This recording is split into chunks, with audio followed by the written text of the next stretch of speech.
सबको ओम शांति। आज हम सब लोग हिंदी पखवाड़े के संदर्भ में चर्चा करेंगे। और हिंदी पखवाड़ा हिंदी का सबसे बड़ा पर्व है, जिसे एक बहुत बड़े उत्सव के रूप में हम सब लोग मनाते हैं और यह जानने का प्रयास करते हैं कि हिंदी की उन्नति के लिए हम क्या कर सकते हैं और पूरे विश्व में क्या किया जा रहा है और हमारे लक्ष्य क्या क्या हैं। तो इन सब चर्चा करने का आत्ममंथन करने का सबसे बड़ा ये समय होता है। तो आइए हम देखते हैं कि हिंदी पखवाड़े को 14 सितंबर को ही क्यों मनाते हैं। इसके पीछे जो सबसे बड़ा कारण है कि 14 सितंबर सन 1949 को भारत की संविधान सभा, जो कि उस समय संसद के रूप में भी कार्य कर रही थी, इसने 14 सितंबर 1949 को हिंदी को भारत की राजभाषा के रूप में घोषित किया। तो राजभाषा से तात्पर्य क्या है कि जो सरकारी कामकाज होते हैं वो राजभाषा में होते हैं। तो इसीलिए इसको राजभाषा कहा गया, माने गवर्नमेंट की भाषा, सरकार की भाषा। और इसी मोटे रूप में और इसको कहें कि जैसे पहले जमाने में राजा लोग होते थे तो राजा की भाषा। तो ये राजभाषा भारतीय संविधान के 343 भी जिसको कहते हैं से लेकर के 351 के बीच में इसके संबंध में विभिन्न प्रकार के उपबंध हैं कि हिंदी भारत की राजभाषा है और हिंदी के जो अंतर्राष्ट्रीय मानक रूप है उनका हम अंकों के रूप में प्रयोग करेंगे। और इसको क्रियान्वयन करने के लिए विभिन्न राजभाषा अधिनियम बने, जिसमें पहला जो राजभाषा अधिनियम था 1955 में आया। तो अब देखते हैं कि राजभाषा और राष्ट्रभाषा में क्या अंतर होता है, जिसको बहुत सारे लोग बड़े शंका में रहते हैं। कुछ लोगों को कंफ्यूजन होता है कि ये क्या समस्या है, राजभाषा क्या और राष्ट्रभाषा क्या है। तो पहले हम राष्ट्रभाषा लेते हैं। राष्ट्रभाषा वह होती है जिसको देश के अधिकांश लोग बोलते हैं, और राजभाषा वह होती है जिसे सरकार या सरकारी कामकाज चलते हैं। अब देखिए, जैसे मुगलों का काल हम लेते हैं तो मुगल काल में जो सरकारी भाषा थी वो फारसी थी, माने जो राजभाषा थी वो फारसी थी। लेकिन आम भाषा क्या थी जिसको ज्यादातर लोग बोलते थे, वह उर्दू और हिंदी थी। तो इसके नाते हिंदी हमारी क्या हो गई, उस समय की राष्ट्रभाषा हो गई और राजभाषा फारसी हो गई। यही बात जब हम अंग्रेजी काल में देखते हैं, अंग्रेजों का जब शासन आया तो उस समय राजभाषा अंग्रेजी हो गई और आम भाषा तब भी हिंदी बनी रही, जिसको हम राष्ट्रभाषा कहते हैं, जिसको देश के अधिकांश लोग बोलते हैं। आज भी देखिए हमारे देश में सबसे ज्यादा बोलने वाली भाषा क्या है, हिंदी है। और ना अपने देश में, वरन विश्व की तीसरी सबसे बड़ी भाषा है अंग्रेजी, चीनी मंदारिन, और इसके बाद हिंदी का स्थान है। सबसे ज्यादा हम कहते हैं कि चीनी मंदारिन विश्व में सर्वप्रथम पर है और द्वितीय स्थान पर अंग्रेजी है, तीसरे स्थान पर सबसे ज्यादा बोलने वाली भाषा हिंदी है। और कुछ जो अनुसंधान है इसे पहले और दूसरे नंबर पर भी सिद्ध करते हैं। ये अलग अलग आंकड़ों का विषय है, लेकिन सम्मान है कि तीसरे स्थान के अधिकारी तो हिंदी है ही। ये हिंदी के लिए गौरव की बात है और हमारे लिए भी गौरव की बात है। अब समस्या यह आती है कि जो भारत में राजभाषा हिंदी को बनाया गया, क्या वास्तव में उसे राजभाषा का दर्जा आज प्राप्त है? तो भारत के जब इसे बना दिया गया और कामकाज धीरे धीरे शुरू हुआ, तो दक्षिण भारत में जब आंदोलन हुआ तो उस आंदोलन के परिणाम क्या हुए कि 1964 के आसपास जो आंदोलन हुए, इसके बाद फिर थोड़ा सा संशोधन किया गया कि हिंदी के साथ साथ अंग्रेजी का प्रयोग भी जारी रहेगा। अब यह संशोधन ऐसा संशोधन हो गया जो आज तक चला आ रहा है, जिसके नाते हमारे देश के जो संसद है, दिल्ली में जो कामकाज है वो आज भी अंग्रेजी में ज्यादातर हो रहा है। संसदीय सचिवालय अंग्रेजी में काम कर रहे हैं और जो न्यायालय है हमारा वो भी अंग्रेजी में काम कर रहा है। तो इसे कुछ लोग, कुछ विद्वान इसे गुलामी की मानसिकता कहते हैं, क्योंकि हम अंग्रेजों के गुलाम थे। अब देखिए, जहां जहां पर अंग्रेजों के लोग गुलाम थे, जैसे अमेरिका 4 जुलाई 1776 में आजाद हुआ, उसके पहले वो अंग्रेजी उपनिवेश था, तो अंग्रेजों ने वहां पर अंग्रेजी भाषा लागू किया। और जहां जहां स्पेन का था वहां स्पेनिश भाषा चल रही, जहां जहां फ्रेंच के उपनिवेश थे, फ्रांस के, वहां फ्रेंच भाषा आज भी चल रही है बहुत सारी जगहों पर। तो ये ऑस्ट्रेलिया में था, ये दोनों जगहों पर अंग्रेजों का शासन था, तो वहां अंग्रेजी आज भी चल रही है। और वही हालत अपने देश का है कि हम लोग उस मानसिकता से उभर नहीं पा रहे हैं। अब इसका जो घाटा कहाँ कहाँ होता है, जो वैज्ञानिक लोग बताते हैं कि जो मातृभाषा में जो रिसर्च होता है, अनुसंधान होता है, वो ज्यादा उच्च क्वालिटी का होता है। उसमें हमारी दिमाग की क्षमताएं ज्यादा काम करती हैं। और हम ज़्यादा प्रसन्न रहते हैं।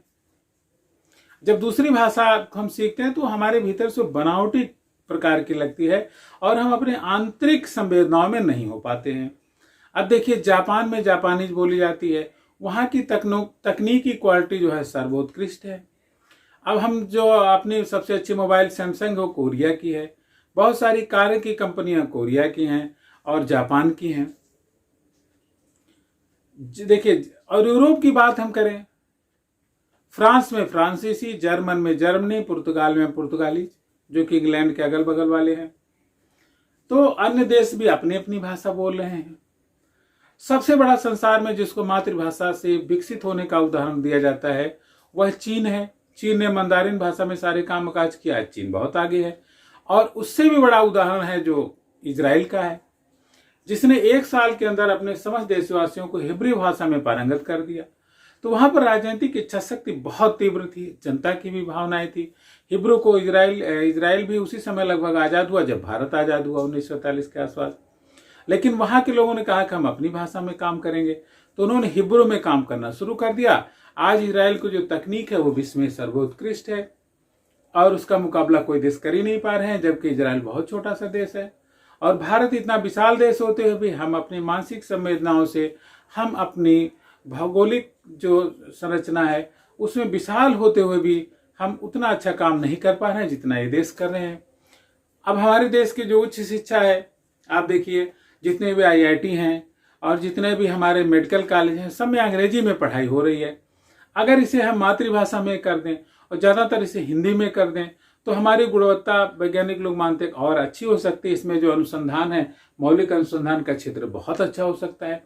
और भारत की जहाँ तक बात है, भारत का जो संस्कृत का अपार ज्ञान है उसे लेकर के हम और अच्छा काम कर सकते हैं।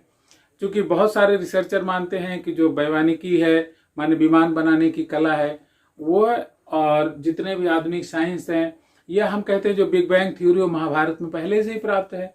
तो हमारे बहुत सारे जो ज्ञान है वो हमारे साहित्य में पहले से है। क्योंकि जो साहित्य लिखा गया था, जो धार्मिक साहित्य हमारा है, वो चाहे बौद्ध हो, चाहे जैन हो, चाहे वैदिक साहित्य, वो बहुत विशाल है। विश्व के अन्य संस्कृतियों से बहुत ज्यादा काम हुआ है। आप देखें, आपने सुन रखा होगा कि नालंदा विश्वविद्यालय का जो पुस्तकालय था सालों साल जलता रहा। तक्षशिला अपना सालों साल तक जलता रहा, इतना बड़ा पुस्तकालय इन लोगों के पास था। और आज भी जो साहित्य प्राप्त होता है वह विश्व के अन्य साहित्य से बहुत आगे है। तो इस प्रकार से हम देखते हैं कि भारत का जो विशाल साहित्य है उसका भी लाभ लेके हम अनुसंधान कर सकते हैं, जो कि जर्मनी ने बहुत पहले किया था। इसलिए वहां पर वेद विभाग सबसे पहले स्थापित हुए और जर्मनी तकनीक में बहुत आगे था। वो तो अब विश्व व्यापी, जैसे अमेरिका विश्व का सबसे बड़ा महान राष्ट्र माना जाता है, तो जर्मनी उस समय सपने देख रहा था, लेकिन वह उतना आगे नहीं बढ़ पाया। तो इस प्रकार से जो मातृभाषा में अध्ययन है या अध्यापन है, वह जब शुरू होगा तो हमारे देश का और ज्यादा विकास हो सकता है। और अगर हिंदी को हम संपर्क भाषा के रूप में पूरे देश में लागू करें तो इससे बेहतर बात क्या हो सकती है। लेकिन जब दूसरों पर थोपने की बात आती है कि दूसरे जो भाषाभाषी राज्य हैं, जब 1956 में भाषाओं के आधार पर राज्यों का विभाजन हो गया, तो इसने भी क्या किया, हिंदी के प्रगति में रोड़ा ही डाला। लेकिन अगर हम प्रेम से, सहयोग से काम लेंगे तो हमारा देश विभिन्नताओं का देश होते हुए भी एकजुट हो सकता है और हम सब अपनी हिंदी को पूरे विश्व में अच्छा काम, महान बना सकते हैं, संयुक्त राष्ट्र संघ की भाषा बना सकते हैं। इसी संदर्भ में हम आपको बताना चाहेंगे कि विश्व के कई देश हैं जहां पर हिंदी में बातचीत होती है। सबसे ज्यादा तो उदाहरण मॉरिशस का दिया जाता है, जहां पर विश्व हिंदी सचिवालय है। टोबैको, ट्रिनिडाड है, और कनाडा और इंग्लैंड की भी खुद में हिंदी भाषी बोलने वाले बहुत अत्यधिक है। अमेरिका में भी बहुत ज्यादा हिंदी भाषी लोग रहते हैं। तो इस प्रकार से हम देखते हैं कि आज वास्तव में हिंदी का क्षेत्र बढ़ रहा है और विश्व के बहुत सारे विश्वविद्यालयों में हिंदी पढ़ाई जा रही है और खुद चीन में भी हिंदी का काफी प्रचार हो रहा है।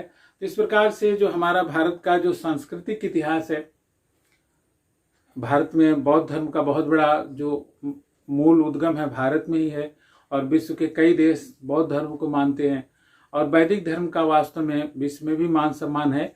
और इन सब चीज़ों का हम लाभ ले सकते हैं और अपने को ऊंचा उठा सकते हैं। तो ज़रूरत है एक नए सोच की, और मुझे उम्मीद है कि आप सभी जो हमारे श्रोता हैं ये सुन रहे होंगे और उनके मन में हिंदी उत्थान की लगन पैदा होगी। और हम उम्मीद करते हैं कि आने वाले भविष्य में जो हमारे मेडिकल कॉलेज है, इंजीनियरिंग कॉलेज है, जो बड़े बड़े अनुसंधान हो रहे हैं वो हिंदी में होंगे, ताकि हमारे देश का भला हो सके। इसी के साथ सबको